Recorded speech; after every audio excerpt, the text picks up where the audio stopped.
God bless you all. पहला इतिहास उसकी एक बाप उसकी एक आयत से मैं पढ़ूंगा आप लोगों के लिए। अपनी बाइबल को खोलो, पहला इतिहास उसकी एक बाप उसकी एक आयत से लेके मैं चाहता हूं कि आप 16 आयत तक पढ़ें। इसमें आप जो पढ़ने जा रहे हैं, लिखा आदम, शेत, अनोश, केनान, महलेल, येरेद, हनोक, मतुशले, लेमेक, नू, शेम, हाम, येपेत। अब आप जानते हैं बाइबल में कुछ भी फालतू नहीं लिखा हुआ। हर एक चीज जो लिखी है इसका एक मकसद है। बहुत से लोग इंक्लूडिंग मी, हम इतिहास नहीं पढ़ना चाहते थे कि क्या पढ़ेंगे, अब्राहम ने उसको पैदा, उसने उसको पैदा, उसने उसको पैदा, उसने उसको, हम क्या करेंगे पढ़ के। पर होली स्पिरिट ने मुझसे कहा कि मैं कुछ भी छोड़ू ना। और जब मैं बाइबल पढ़ता हूं एवरी डे मैं वर्ड करके पढ़ता हूं।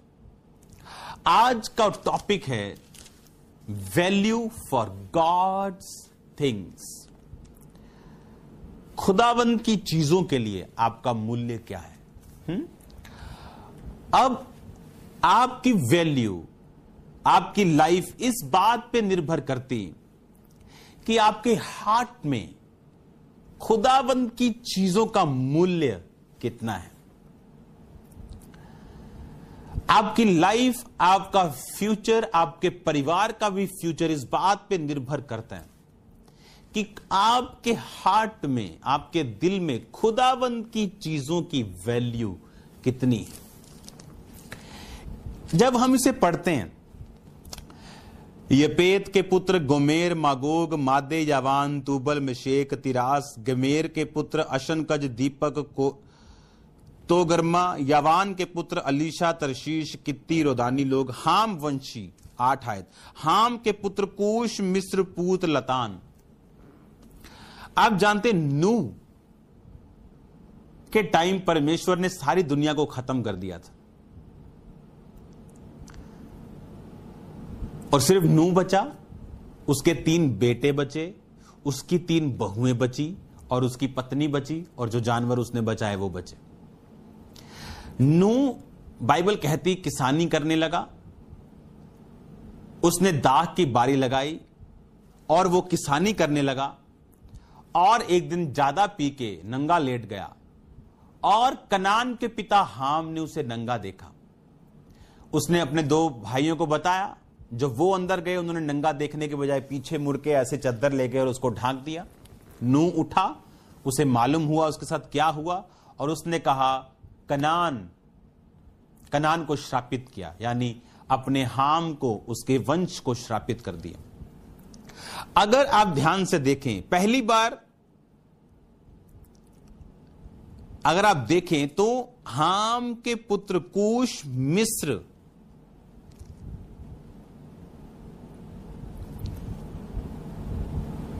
इस टाइम इमेजिन करो कि नूह, उसकी पत्नी, 3 बेटे, बहुएं और उनके बच्चे पूरी दुनिया में हैं। ये सिर्फ यही लोग हैं। और हाम, यानी जिसने नंगा देखा, उसने अपने बेटे का नाम रखा मिस्र। एक मिस्टेक ने, आप जानते हैं क्यों परमेश्वर ने अब्राहम को बोला था कि मैं, ध्यान देना आप, क्यों इजराइलियों को कनान परमेश्वर ने देना था? क्या दुश्मनी थी कनान से? क्यों परमेश्वर बोलेगा मैं कनान देश तुमको दूंगा? क्योंकि कनान हाम का वंश था। इस इंसिडेंट के होने से पहले, जब प्रलय आई, जल प्रलय ने सबको नाश किया, ये भी उसी दुनिया में रहते थे और परमेश्वर ने कहा एक भी जन धर्मी नहीं इनको छोड़ के। और ये 3 बेटे धर्मी थे अपने बाप के कारण, क्योंकि बाप जो होता है वो खींच के रखता है। अब आप जानते हैं कि ये सब जो हाम ने किया अपने बाप के साथ, ये एक स्पिरिट थी जो उसने दुनिया से कैच की थी। अगर गॉड्स थिंग्स के लिए, खुदावंद की चीजों के लिए इसकी आईज में वैल्यू होती, ये अपने बाप को कभी नंगा ना देखता। जब खुदावंद की चीजों के लिए वैल्यू नहीं रहती, आप फिर वो कार्य करते हैं जो आपका शरीर कहता है। सबसे बड़ा हथियार जो शैतान यूज करता है, बड़े हथियारों में से एक, वो है आपको भुला देना कि आपका पास्ट क्या था।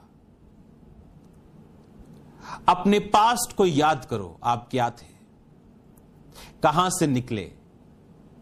अगर हम अपने पास्ट को याद करता कि कौन से लोग नाश हुए जो उसी की तरह लोगों को नंग धड़ंग देखते थे। आप जानते हैं ऐसी फॉरेन में जगहें हैं, चर्चिस हैं, जहां पे लोग आधे नंगे जाते हैं, लेडीज के कपड़े आधे होते हैं, ऊपर से सब कुछ नजर आ रहा है, नीचे टांगे मिनी डाल के जा रहे हैं, बोलते हैं कि खुदा हार्ट देखता है। आप जानते हैं सबसे अच्छी बात क्या है?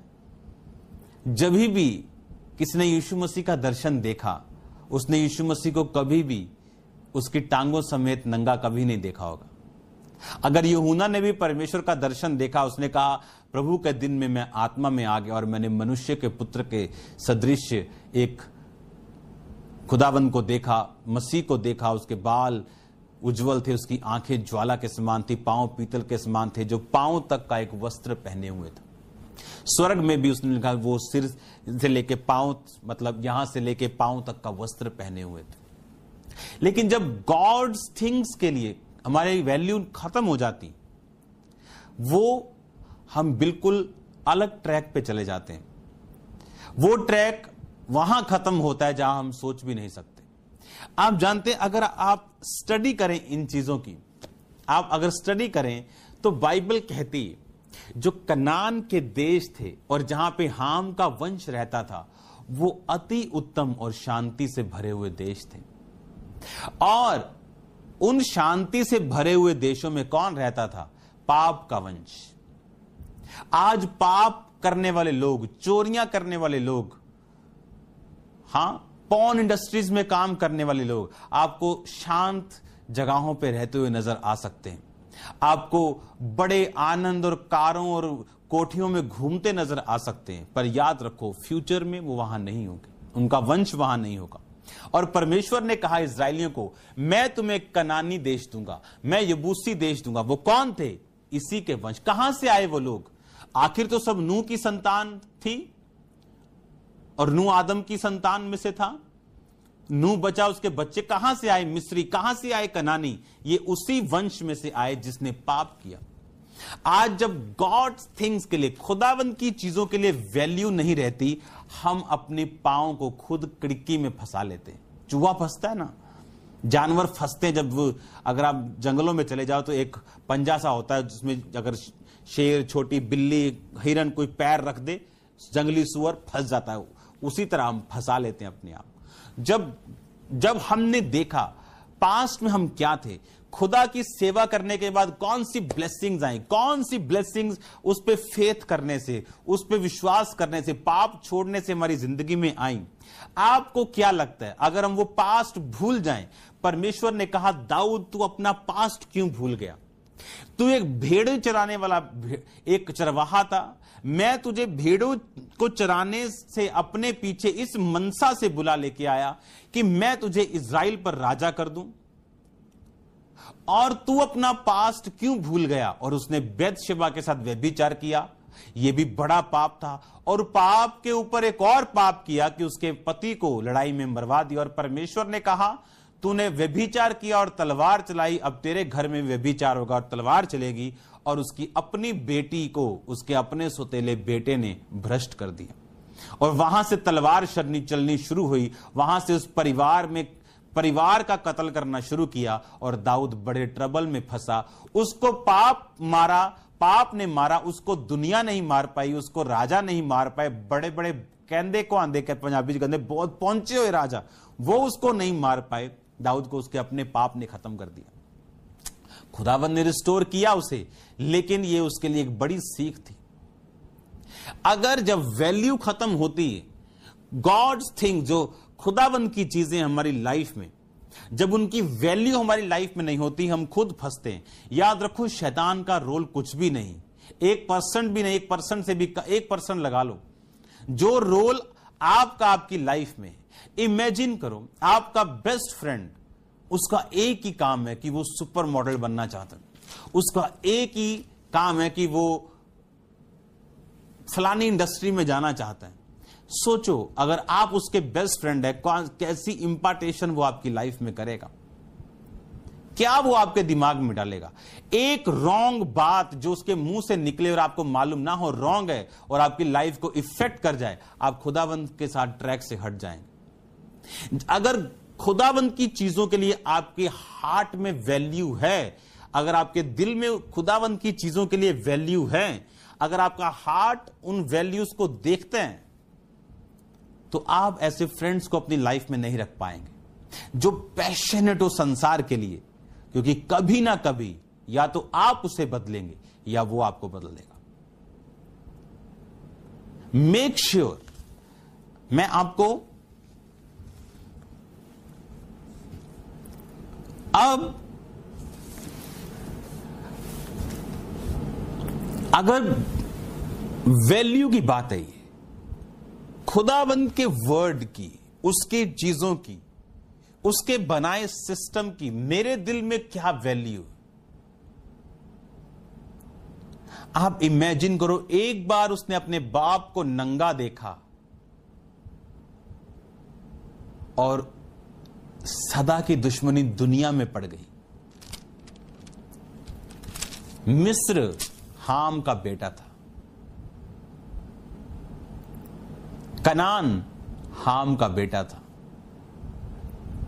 और यही वो हैं जो अपनी अपनी जातियों के मूल हुए। कनानी लोगों का मूल हुआ, मिस्री, यबूसी, सब लोग। मुआबी, मुआनियों से परमेश्वर नफरत करता रहा, मोनियों मुआबियों से। क्यों? क्योंकि वो अपने पिता के साथ उत्पन्न की गई संतान थी लड़कियों के द्वारा, और खुदा नफरत करता रहा उनसे। आपकी आंखों में वैल्यू क्या है परमेश्वर की? आपकी प्रेयर लाइफ की वैल्यू क्या है? क्या आप उसे मिस कर सकते हैं एक प्रोग्राम के लिए? आप मिस कर सकते हैं अपॉन अपने फेवरेट फ्रेंड की कॉल के ऊपर? आज भी जब वर्शिप चल रही होगी, अभी भी रोटियां बन रही, आ देखिए आए पापा के नहीं आए, हाँ आ देखिए मेन काम शुरू होया कि नहीं, हाँ है हले 10 मिनट। कोई वैल्यू नहीं वर्शिप की। टेस्टिमनी जो आपकी लाइफ चेंज करती, हाँ हाँ सुन लेंगे, कोई बात नहीं। गॉड्स थिंग्स, खुदावंद ने जो चीजें बनाई, उनके लिए वैल्यू। अगर आपके मन में खुदावंद के वर्शिप वैल्यू हो, आप कुछ नहीं बनाएंगे वर्शिप के दौरान। आप वर्शिप अटेंड करेंगे, वर्शिप करेंगे। बाइबल कहती कनानी औरत खुदावंद यीशु मसीह के पास आई and she worship, she kneel down. उसने वर्शिप किया। हिंदी में नमस्कार लिखा होगा, जय मसीह लिखा होगा। उसने वर्शिप किया। हीलिंग से पहले, डिलीवरेंस से पहले वर्शिप किया। वर्शिप करने का मतलब यह नहीं है हीलिंग हो गई तो पंगड़े पाने बाज। No no no, worship before your healing. उसने वर्शिप की, बाइबल कहती है। हालेलुया। खुदावंद की चीजों के लिए वैल्यू आपके हार्ट में क्या है? आपकी स्पिरिचुअल लाइफ के लिए आप कितना अलर्ट है? आपकी प्रेयर लाइफ के लिए आप क्या वैल्यू रखते हैं? आप अगर आपकी क्रिश्चियन वैल्यूज हो, आपका बेस्ट फ्रेंड संसारिक पैशनेट व्यक्ति नहीं हो सकता।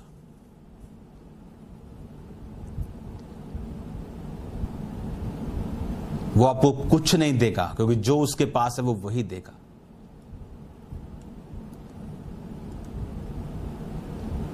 हालेलुया।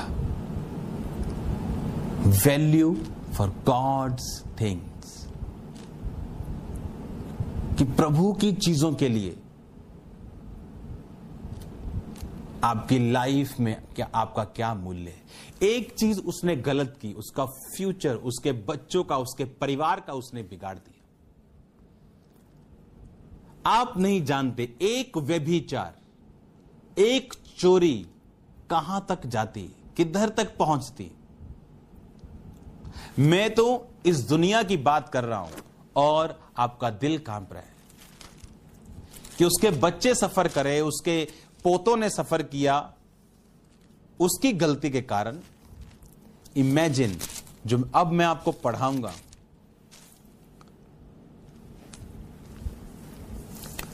प्रकाशित वाक्य 2 उसके 2 आयत से मैं पढ़ूंगा। मैं तेरे काम, तेरे परिश्रम, तेरे धीरज को जानता हूं, और यह भी तू बुरे लोगों को देख नहीं सकता, और जो अपने आप को प्रेरित कहते हैं और हैं नहीं, तूने उन्हें परख कर झूठा पाया। तू धीरज धरता है, मेरे नाम के लिए दुख उठाते उठाते थका नहीं।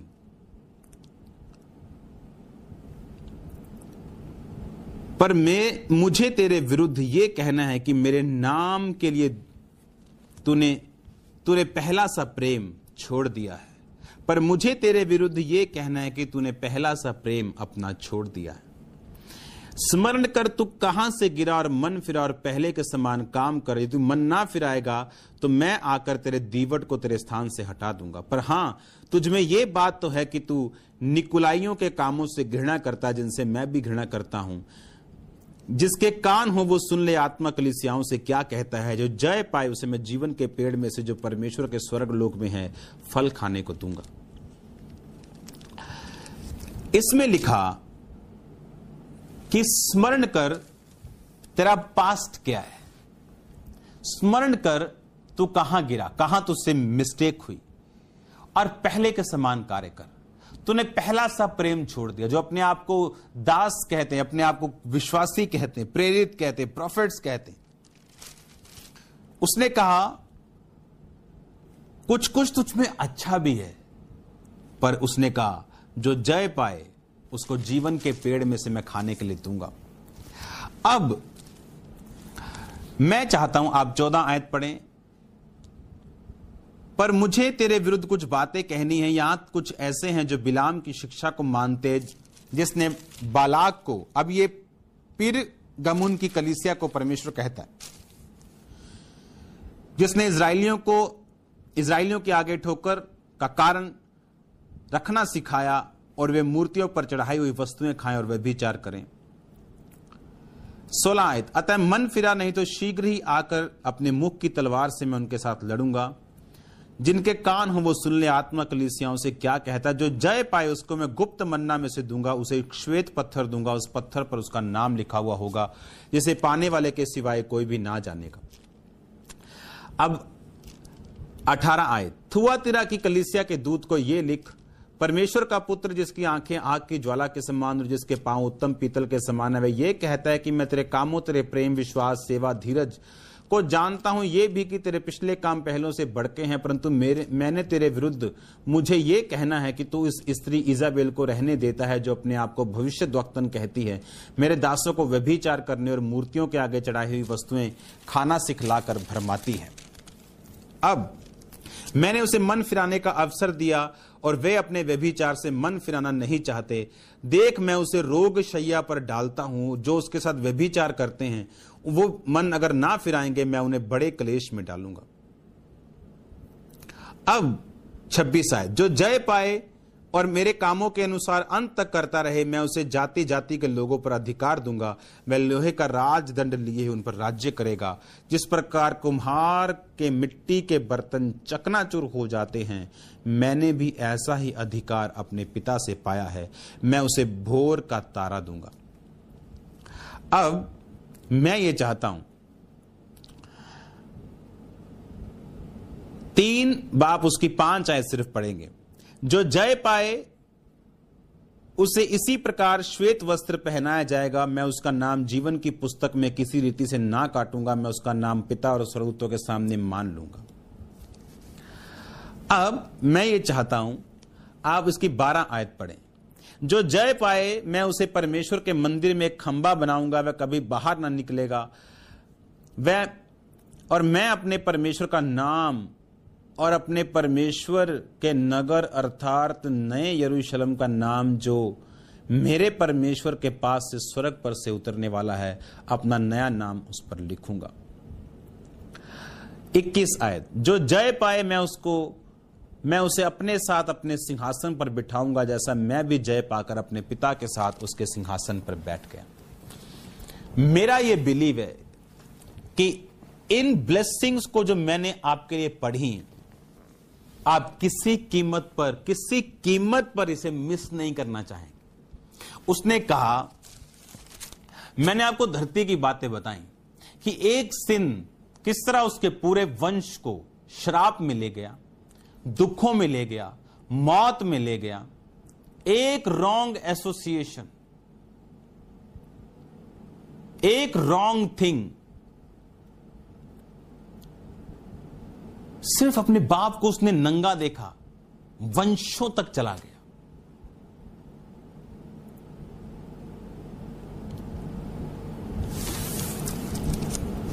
परमेश्वर ने कहा कि मैं तुम्हें श्वेत पत्थर दूंगा, एक नाम दूंगा, पत्थर पर लिखा हुआ जैसे पाने वाले के सिवाय कोई ना जानेगा। मैं तुम्हें एक खंबा बनाऊंगा, पिलर बनाऊंगा अपने बाप के भवन का। मैं तुम्हें जीवन के पेड़ में से खाने के लिए दूंगा। मैं तुम्हें लोहे का राज दंड लिए हुए लोगों पर राज्य, उनका न्याय करने के लिए बोलूंगा, अपने साथ सिंहासन पर बिठाऊंगा। जो जय पाए, सोचो आज प्रभु आ जाए और उस छोटे से व्यभिचार के कारण, उस छोटे से पाप के कारण इतनी बड़ी चीजें मिस कर देना, इस दुनिया का सबसे बड़ा घाटा होगा। वो फुलिश बिजनेसमैन होगा, वो एक मूर्ख विश्वासी होगा जो एक 5 मिनट के टेस्ट के लिए इन सब चीजों को त्याग देगा। उसने कहा, मैं तेरे कामों को जानता हूं, कुछ काम तू अच्छे करता है, पर मन फिरा, देख तू कहां गिरा, फिर से उठ, उसी पहले समान मुझसे प्रेम कर। जो चीज आपको प्रार्थना ने दी, प्रार्थना में ही मेंटेन रह सकती। आपको हस्बैंड मिला प्रेयर के कारण, और अब आप सब संसारिक स्कीमें लगा रही हैं अपने हस्बैंड को काबू करने के लिए। अब आप सब संसार की स्कीमें लगा रही हैं अपने हस्बैंड को, अपनी फैमिली को काबू में करने के लिए। नो।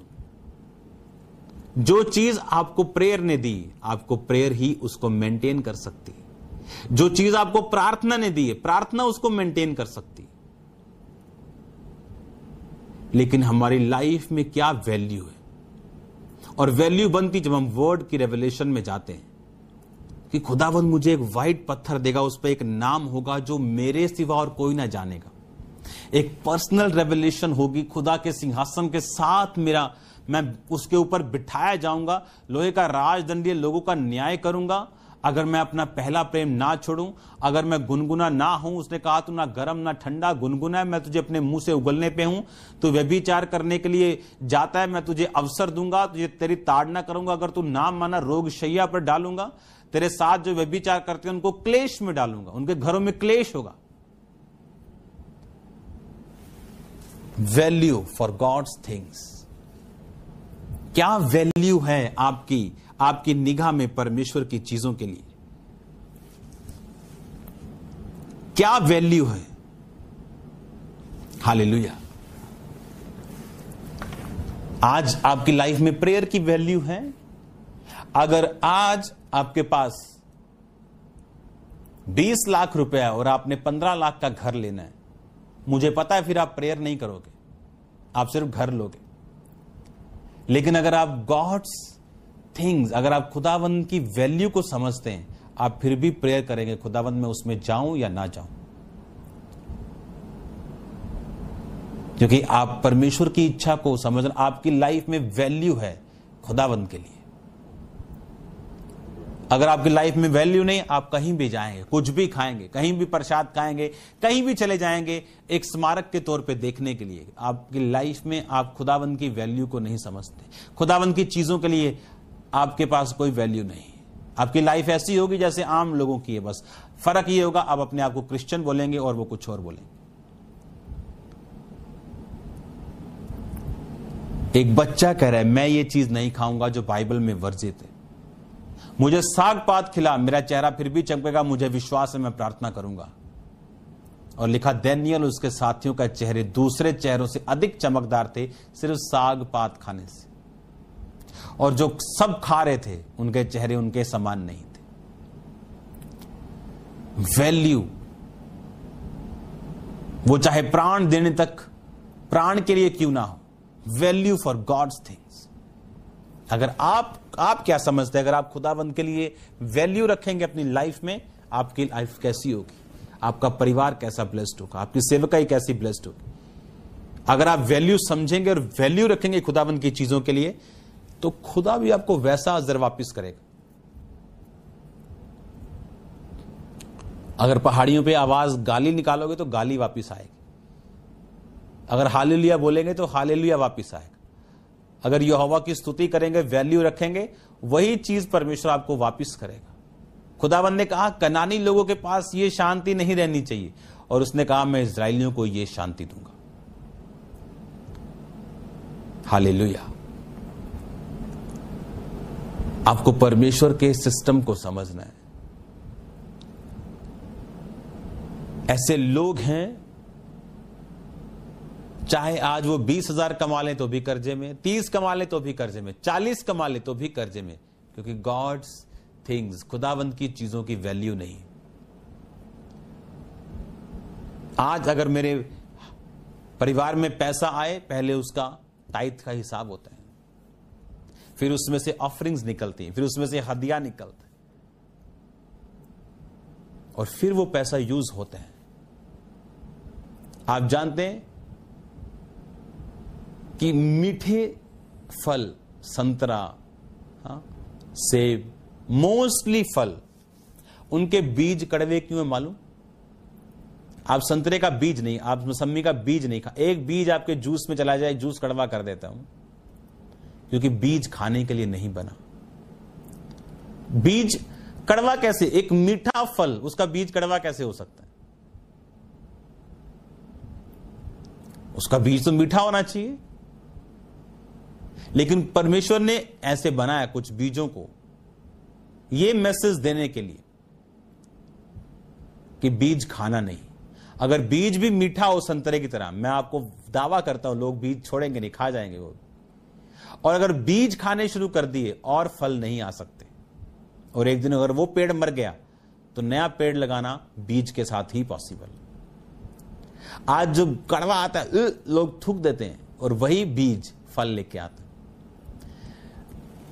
टाइथ खाना एक बीज खाने के समान है, क्योंकि जब वैल्यू नहीं है खुदावंद की चीजों की हमारी लाइफ में, तो कोई रिजल्ट नहीं, कोई इफेक्टिवनेस नहीं, कोई हम ऐसा लगता है कि हम अंधों के समान चल रहे हैं। हमें फ्यूचर की कोई चिंता नहीं, हमारे बच्चे धक्के खाएंगे, हमें कोई प्रॉब्लम नहीं। परमेश्वर ने कहा हिजकिया, अब तूने सारा जान माल सब अच्छी चीजें अपने विरोधी को दिखाई, अब तेरे वंश के टाइम में ये सब लूट लिया। कहता कोई बात नहीं, वंश के टाइम में ही होगा। मूर्ख व्यक्ति, वंश के टाइम में ही होगा। अपने बच्चों को कर्जा मत दे के जाओ। हम आज अपने बच्चों को बोना सिखाते हैं, आज भी जब रोज चैरिटीज के काम होते हैं, अलग अलग मैनी बहुत से काम, आज भी तो हम अपने बच्चों को बताते हैं आज हमने ये किया, ताकि शुरू से उनका दिल ये लेने वाला नहीं, उनको देने वाला बनाया, ताकि उनको मालूम हो अच्छा चैरिटी, हम चैरिटी करते हैं, अच्छा हम हेल्प करते हैं लोगों की, इस तरह से हम ये काम करते हैं, ये काम करते हैं, ये काम करते हैं। अपने लोगों को बोने वाला बनाओ, अपने आप को बोने वाला बनाओ, बीजों को मत खाओ। अगर बीज आज खा जाओगे, फ्यूचर में आपके पास फल नहीं होंगे। एक व्यक्ति अफ्रीका में पेंटिकोस्टल बेदारी उसी व्यक्ति के द्वारा आई। फर्स्ट सेवक था वो अफ्रीका में जिसने गरीबी के बंधन टूटते हुए देखे, और जब उनके स्पिरिचुअल फादर उनसे एक बार मिलने के लिए आए, जब उसके घर में वो आए तो उसका घर बहुत बुरी हालत में था और उनको वहां माहौल नहीं अच्छा लगा। वो बोले मैं यहां नहीं रह पाऊंगा, क्योंकि उनको जो मैन ऑफ गॉड उनको प्रार्थना के लिए कुछ प्राइवेसी चाहिए होती है, कोई भी रीजंस थे। उन्होंने उसे पैसा दिया, बोला ये ले पैसे और अपना एक घर लेना जब मैं चला जाऊं। और जब शाम को मीटिंग थी, उस सन ने वो सारा पैसा पुलपट पे रख दिया और उसकी पत्नी बोली ये तो आपको दी है घर लेने के लिए। उसने कहा नहीं, अगर मैं बीज खा जाऊंगा तो फल नहीं आएगा। उसने कहा ये मेरा बीज है खुदावन। और उसके बाद परमेश्वर ने उसको इतना दिया कि लोगों ने उसका क्रिटिसिज्म भी बाद में किया, वो अलग बात है, लेकिन उसको इतना दिया, इतना दिया, इतना दिया कि वो फर्स्ट प्रीचर था जिसको देख के लोग एक जैसे बोलते हैं कि एक एग्जाम्पल बना वो मिनिस्ट्री, जिसको देख के हजारों लोगों ने फॉलो किया। और जिन्होंने फॉलो किया आज उनके बिगेस्ट स्टेडियम्स है दुनिया में, क्रिश्चियन चर्च स्टेडियम्स। अगर हम अपने बीजों को खा जाएंगे, वैल्यू नहीं रखेंगे, हम गरीबी से छुप नहीं पाएंगे, लानतों से छुप नहीं पाएंगे, श्रापों से छुप नहीं पाएंगे। लानत से छुप कैसे पाएंगे? गॉड्स जो थिंग्स हैं, खुदावंद की चीजें जो बनाई हैं प्रभु ने, उनकी वैल्यू हमारे हार्ट में होनी चाहिए। God bless you all.